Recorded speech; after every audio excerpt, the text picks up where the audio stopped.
तर चला मग आज बनवूया सगळ्यांच्याच आवडीचा पदार्थ म्हणजे खव्याचे गुलाबजाम. तर पाव किलो खवा किसणीने किसून घेतलाय छान. नंतर त्याच्यात 50 ग्राम पनीरसुद्धा किसून घेतले. पनीर नसेल तुमच्याकडे नाही घातलं तरीही चालेल. दोन्ही एकत्र हाताने छान मॅश करून घ्यायचं मऊ होईपर्यंत.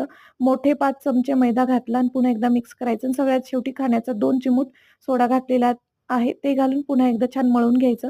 2 वाटी साखर आणि 2 वाटी पाणी घालून पाक बनवायला ठेवलेला आहे.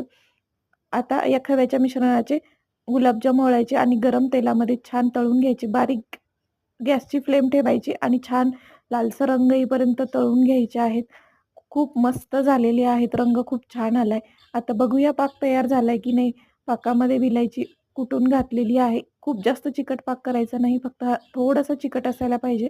नंतर त्याच्यामध्ये गुलाबजाम घालायचे आणि 4 ते 5 तास छान पाक मुरू द्यायचा. किती सुंदर दिसतंय बघा. नक्की करून बघा आणि चॅनेलला सबस्क्राईब सुद्धा नक्की करा.